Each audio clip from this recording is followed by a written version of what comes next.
మాతృదేవోభవ పితృదేవోభవ. నేను మీ శ్రీధర్.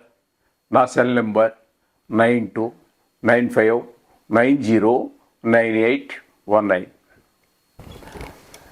ఇప్పుడు మనము జూలై నెల 1వ తారీఖు 2025 నుండి 15వ తారీఖు జూలై నెల 2025 వరకు, అంటే 15 రోజుల పాటు పక్ష ఫలితాలు, గోచార ఫలితాలు ఏ విధంగా ఉంటాయి ద్వాదశ రాశులకి అనేది సశాస్త్రీయమైన పద్ధతిలో తెలుసుకునే ప్రయత్నం చేద్దాము. ముందుగా కర్కాటక రాశి వారికి జూలై 1, 2025 నుండి 15వ తారీఖు జూలై 2025 వరకు ఈ 15 రోజులు పక్ష ఫలితాలు, గోచార ఫలితాలు ఏ విధంగా ఉంటాయనేది సశాస్త్రీయమైన పద్ధతిలో తెలుసుకునేటట్టు ప్రయత్నం చేద్దాము. జన్మంలోనే బుధుని యొక్క సంచారం జరుగుతున్నదండి. జన్మంలోనే బుధుని యొక్క సంచారము శుభప్రదమైనటువంటి ఫలితాలను ఇవ్వజాలదు. మనకి జన్మం కాబట్టి కొంత అనుకూలత లేదు, కాబట్టి ఆదాయం తగ్గేటటువంటి అవకాశం ఉంటుంది. కొంత మన ప్రవర్తనలోనూ ఆలోచనలోనూ కూడా చాలా తేడాలు ఉండేటటువంటి అవకాశం ఉంటుంది.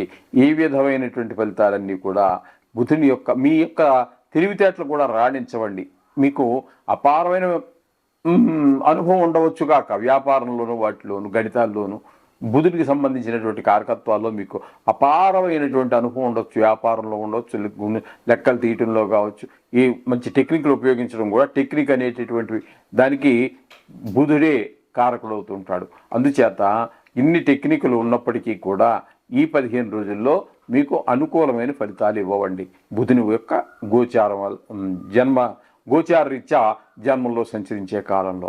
ఇకపోతే ద్వితీయ స్థానంలో కుజ, కేతువులు 2 గ్రహాలు సంచరిస్తూ ఉన్నాయండి. ఒకదానికి ఒకటి పోటీపడి మరీ కూడా ఇవి ఇబ్బందులు కలిగజేసేటువంటి పరిస్థితి. ద్వితీయ స్థానంలో కుజుడు కానీ కేతువు కానీ అనుకూలమైన ఫలితాలు ఇవ్వజాలరు. ముఖ్యంగా ప్రతికూలమైన ఫలితాలు ఎవరి మీద చూపిస్తారయ్యా అంటే కుటుంబం మీద చూపిస్తారు. ధనాదాయం తగ్గుతుంది.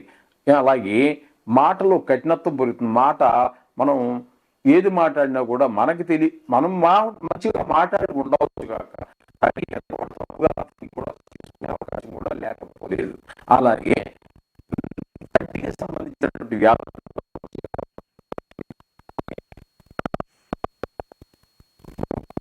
కూడా ఏ విధంగానూ ఆనందం, ఉల్లాసం ఇవన్నీ ఉట్టిపడే అవకాశం ఉండదండి ద్వితీయ స్థానంలో కుజకేతువుల సంచారం వల్ల. ఇకపోతే మనకి 8వ స్థానంలో రాహుగ్రహ యొక్క సంచారం జరుగుతోందండి. రాహుగ్రహ సంచారం 8వ స్థానంలో, 8వ స్థానం ఆయుస్థానం కాబట్టి మనకి ఎక్కడో కావలసినటువంటి బంధువులో లేదా ఆప్తమిత్రులైనటువంటి మిత్రులో ఇట్లా మొత్తం మీద ఎవరో ఒక దుర్వార్త, వారికి ఏదో ఆపద కీడు జరిగిందని ఒక దుర్వార్త వినడం కూడా జరుగుతూ ఉంటుంది. సడన్గా కొన్ని సందర్భాల్లో మనకే పెద్ద దుఃఖం వచ్చేటువంటి అవకాశం ఉంటుంది. హఠాత్తుగా ధన నష్టం జరిగే అవకాశం ఉంటుంది. కొన్ని సందర్భాలలో అపవాదులు పొందవలసి ఉంటుంది, అవమానాలు పొందవలసి ఉంటుంది, పరాభవం జరిగేటువంటి అవకాశం కూడా మనకి స్పష్టంగా గోచరిస్తూ ఉంది అష్టమంలో రాహుగ్రహ సంచారం వల్ల. ఇక భాగ్యంలో శని యొక్క సంచారం జరుగుతోందండి. భాగ్యంలో శని సంచారం కూడా అంత శుభప్రదమైనటువంటి ఫలితాలు అయితే ఇవ్వజాలదు.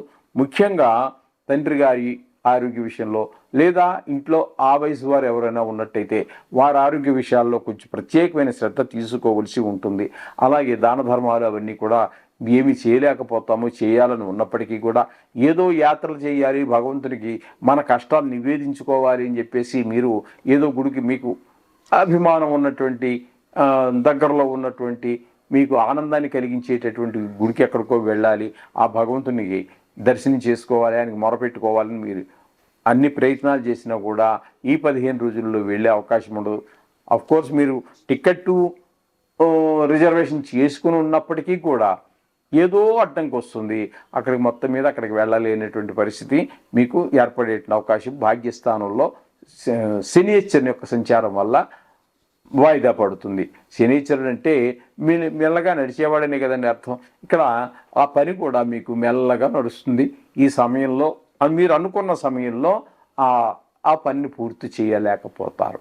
ఈ విధమైన ఫలితాలన్నీ మీకు భాగ్యస్థానంలో శని సంచారం వల్ల జరుగుతుంది. ఇక ఏకాదశి స్థానంలో శుక్రుని యొక్క సంచారం, ఇది చాలా, ఏకాదశి స్థానంలో శుక్రుని యొక్క సంచారం చాలా బాగుంటుంది. లాభాలు బాగా వస్తాయి. అలాగే ధనం బాగానే సంపాదించగలుగుతారు. ఏ వ్యవహారం మొదలుపెట్టినప్పటికీ కూడా దాన్ని విజయవంతంగా పూర్తి చేయగలుగుతారు. ముఖ్యంగా షేర్ మార్కెట్లో ఉన్న వాళ్ళకి కొంచెం లాభాలు వచ్చేటువంటి అవకాశం ఉంటుంది.